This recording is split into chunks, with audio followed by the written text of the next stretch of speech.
नमस्कार शेतकरी मित्र हो, मी जय किसान शिंदे। आज आपण एका वेगळ्या शेतीकडे जात आहोत। तर शेतकरी मित्रांनो, आपल्याला शेतीला हे सेंद्रिय खत लागतं, शेणखत लागतं आणि शेणखत नुसतं असं होणार नाही आहे आणि शेणखतापासून तुम्हाला गांडूळ खत पण लागतं। गांडूळची बँक तुमच्यापाशी वर्षभर असली पाहिजे। तर त्यासाठी तुम्ही कोणती काळजी घ्याल? तर शेतकरी मित्रांनो, सर्वप्रथम आपल्या जमिनीतले जीवाणू हे संपत चाललेले आहे। बऱ्याच ठिकाणी आपण बघतोय साधं गवतही उगत नाही। तर शेतकरी मित्रांनो, हा झालेला अतिरेक रसायनांचा वापर, तर हे एकदम असं म्हणजे जादूची कांडी फिरवली आणि हे सगळं बदलेल असं होणार नाही। तर शेतकरी मित्रांनो, सर्वप्रथम आपल्या गोठ्यातले जनावर हे निघून गेले। आज आपल्या गोठ्यामध्ये जनावर नाही आहे आणि आपल्याला शेतीला शेणखत लागणार आहे, जीवाणू लागणार आहे, जीवाणू खत लागणार आहे। तर ही काही असं एका रात्रीत बदलणारा विषय नाही आहे।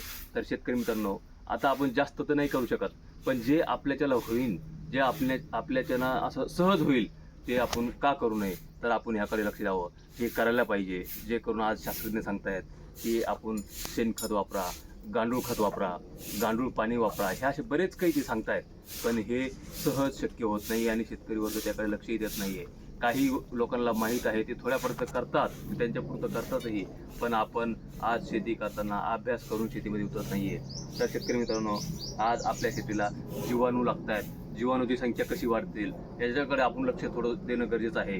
तर शेतकरी मित्रांनो, आज आपण बघत आहोत तर आपली गांडूळ बँक ही कशी असावी, आपलं गांडूळ खते कसं असावं। तर माझा एक छोटासा गांडूळ बँक आहे, त्याविषयी मी आज तुम्हाला माहिती देत आहे।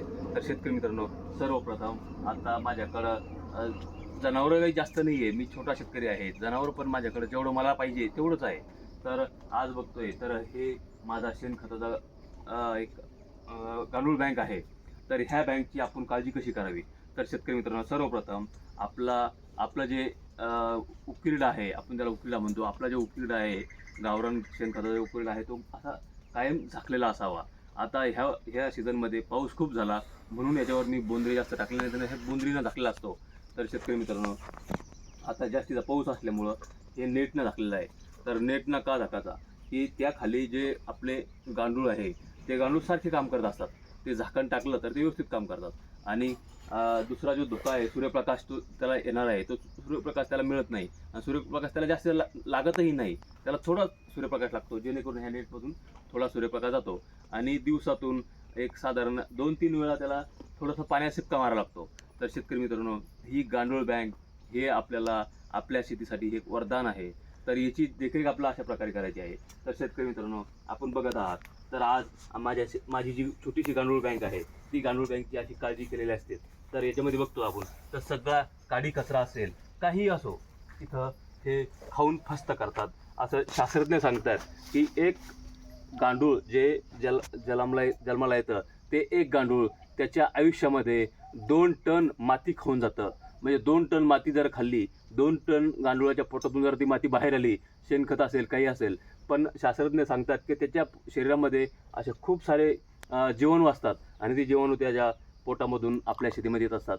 तर शेतकरी मित्रांनो, जेव्हा तुमच्या शेतीतले गांडूळ संपतील आणि जेव्हा तुमच्या शेतीतले जीवाणू संपतील, तर तेव्हा तुमची शेती ही धोक्यात आलेली असेल। तर शेतकरी मित्रांनो, याला काय करायचं आहे? तर ही जी गांडूळ बँक आहे, तर याला काही जास्त असा परिश्रम लागत नाही आहे। आज आपण बघतायत तर हे माझं काडी कचरा टाकलेला आहे आणि हा सारखं हे बघा, आता जर बघितलं आपण तर हे सारखे याच्या पोटातून जेव्हा गांडुळाच्या पोटातून माती बाहेर पडते, तर बघतायत आपण तर शेतकरी असे असे सारखे पिलं हे येत असतात। म्हणजे हे साधं शेणखतही तुम्ही शेतामध्ये टाकलं, हे गांडूळ खतही शेतात टाकलं, तर तुमच्या शेतामध्ये गांडुळाची संख्या ही खूप वाढली असते। आता हे बघा, छोटे छोटे पिलं आहेत, हे जे पिलं आहेत तर हे असे एनी टाईम सापडतात, पण मोठा जो गांडूळ आहे तर हा लगेच कळतं त्याला की तो थोडं बी हालचाल झाली की ते निघून जातो। आणि जेव्हा जेव्हा तुम्हाला ह्या बँकेतून गांडूळ जमा करायचे असतील, तर तेव्हा ही अशी बोंद्री टाकायची आहे। मी अशा बोंद्र्या टाकतो जेव्हा मला गांडुळाची संख्या वाढून घ्यायची असते किंवा मला दुसऱ्या कामासाठी गांडूळ लागत असतं किंवा काही शेतकऱ्यांना द्यायचं असलं, तर त्यावेळेस मी रात्री अशी बोंद्री टाकतो। त्या बोंद्रीवरती एक गूळ आणि बेसन पीठ जे टाकून त्या बोंद्रीला झाकून टाकतो आणि त्या बोंद्री खाली होतं काय मित्र हो, तर सकाळी खूप सारे गांडूळ त्या गूळ आणि बेसन पिठामुळं तिथं आलेले असतात। तर ते गांडूळ मी इतर शेतकऱ्यांना विक्री पण करतो आणि असं माझ्या मित्रमंडळीला सहज वाटप पण करतो.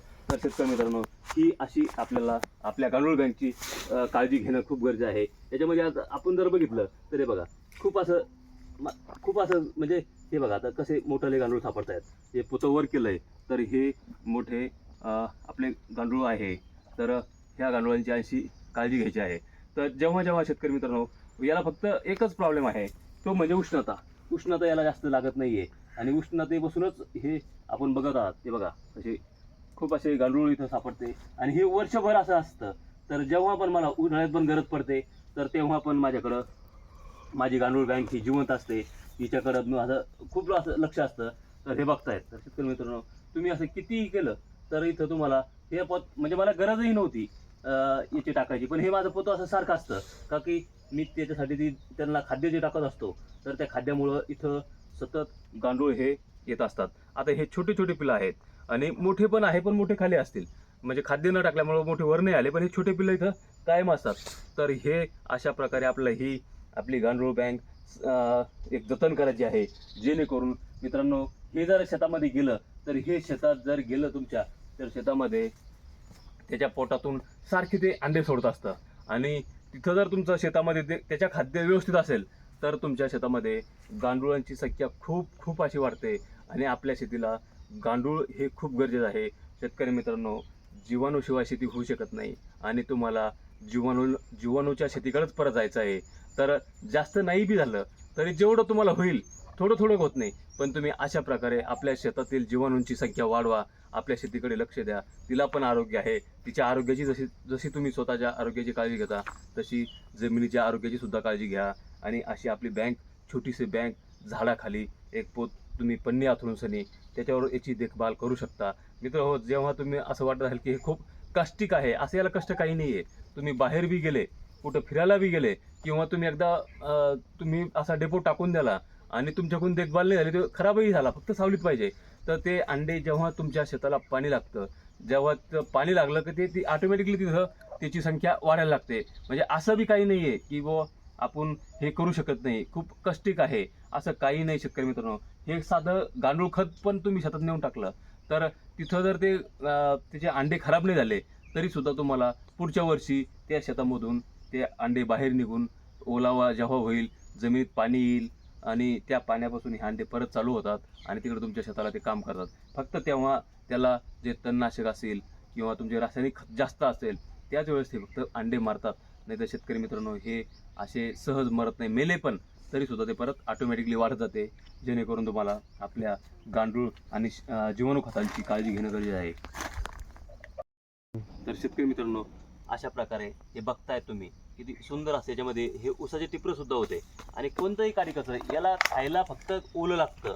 ओलं असेल तर हे तुमचं काही पण खातं आणि याला अशी काही देखभाल करायची गरज नाही. शेतकरी मित्रांनो, आपण बघत आहात किती सुंदर असं गांडूळ खत आता बघतोय. तर इथं सुद्धा हे बघा, तर हे खूप असे गांडूळ आपल्या शेतामध्ये आहे. हे कुठेही गेले शेतामध्ये तर हे जेव्हा तुमच्या शेतामध्ये वाढलं असेल तर तेव्हा तुमच्या शेतीला असे म्हणजे जास्त धोके येणार नाही आहे. खूप धोक्यापासून याचं संरक्षण होतं शेतकरी मित्रांनो, आपण बघत आहात. तर अशा प्रकारे आपली ही बँक शेतामध्ये नाही जमलं तरी तुम्हाला जिथं शक्य होईल झाडाखाली करा, घराच्या जवळ करा, कुठेही करा, पण अशी बँक तुमची सतत असू द्या. ह्या बँकेपासून आता हे बघताय तर ह्या ऊस सगळं बाहेरचं आहे, पण हे टिपरू आतमध्ये सगळं माती झालेलं आहे. ते हे आतलं सगळं खाऊन घेतलेलं आहे. बघा याच्यामध्ये गांडूळ आहे. आणि जेव्हा तुमच्या शेतामध्ये काडी कचरा असेल तर तेव्हा याची संख्या ऑटोमॅटिक वाढते आणि वेस्ट जे मटेरियल आहे ते लगेच तुमचं शेतामध्ये जीवाणूरूपे कामाला येतं. हे खाल्ल्यावर हे खाऊन त्याचे जीवाणू तयार होतात आणि शेतीला आपल्या हे जीवाणू लागतात.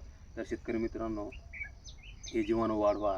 आज बघतोय आपण तर हे गांडूळ खत मी असं पॅकिंग करून सुद्धा विकतोय. तर असं सुद्धा तुम्ही छोटंसं प्रयोग करून तुम्ही छोटासा तुमच्या पुरतं जे लागणार आहे ते करून अशा प्रकारे आपली जीवाणूची संख्या वाढू शकता. आपल्या गांडुळाची शेतातली संख्या वाढू शकता. जेणेकरून तुमची शेती ही तोट्यातून नफ्यात येईल.